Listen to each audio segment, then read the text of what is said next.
Always use the fair objective criteria. What do I mean by that? I mean by that is that you emphasize the fact that you just want to pay a price that's fair and where the market is at. And you can only do that if you've done your research, because then you've got your spatial analysis, your comparable sale analysis, your desktop valuation, your feasibility, and all these things will back up you telling them that you got to be fair. What price? Look, everybody wants to be fair, and nobody wants to be unfair to other people, at least not on the face. So everybody wants to be fair. At the same time, you got to understand that the vendor is going to try and maximize every dollar that he can get from his property, and I would do that. If it was my property, I would try and get as much as I can, but your job is to pay as less as you can. And the way you can do that is make sure you've done your research properly and you've got your feasibility that and your residual value of land, your desktop valuation, your comparables, your spatial analysis, finding out when the property came on the market for the first time, how long it's been on the market, has the property been discounted, and all those things, because you start building a case even with the agent. Even if the agent's involved, you start building a case with the agent. But agents are very they are agents for a reason, because they are now used to all of this. But if you do that, you will stand out amongst all the other people that are there. However, if there is somebody in the market who wants to just throw money at and is willing to pay more than the market, they will definitely get the deal, because the reason is that's how the market has become at this time, where people are just willing to throw money at a deal.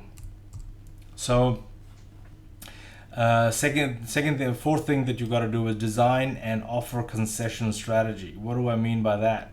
Now let's look at this. Structure your offer so there is room for you to give away a small win to the other party. So make sure that you've got like a small wins that you can give away. I'll give you an example. Better price versus early settlement. So you can offer them early settlement or a better price. If you're offering a better price, go for long settlement.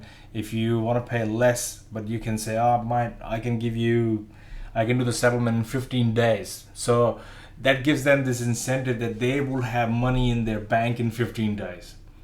Usually the settlements can go up to 30 days, 60 days, 90 days. I've done all three of them, 30, 60, and 90. So, and no, I've actually done a 6-month settlement as well.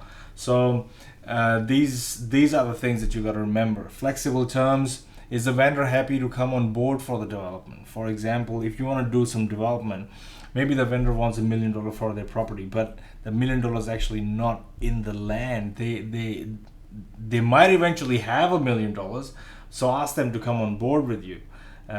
This will open a new can of worms, and you'll have to go through them.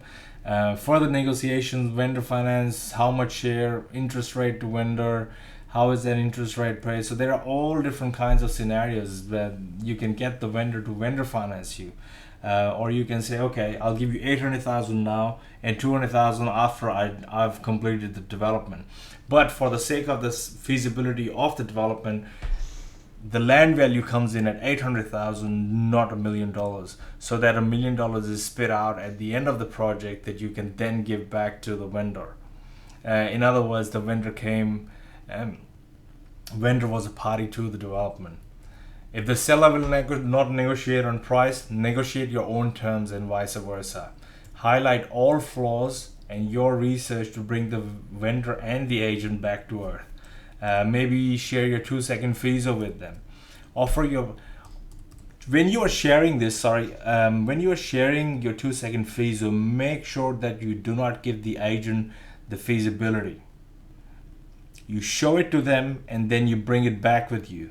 You do not hand it over, because agents, 9 out of 10 agents, I would say 99.9% of the agents can't do feasibility at all. they have no idea how to run a feasibility, and they're actually always calling architects or calling other people that they know to give them some numbers so they can sell the property as much as they can. But see, it's a game of cat and mouse, and you've got to come out the winner on the other side. So make sure that you do not give away that information. However, show them that information on a piece of paper so they can look at it and they know that that you've done your numbers and you've done your research right, and you're not a tire kicker basically. So offer your price after going through all of the above.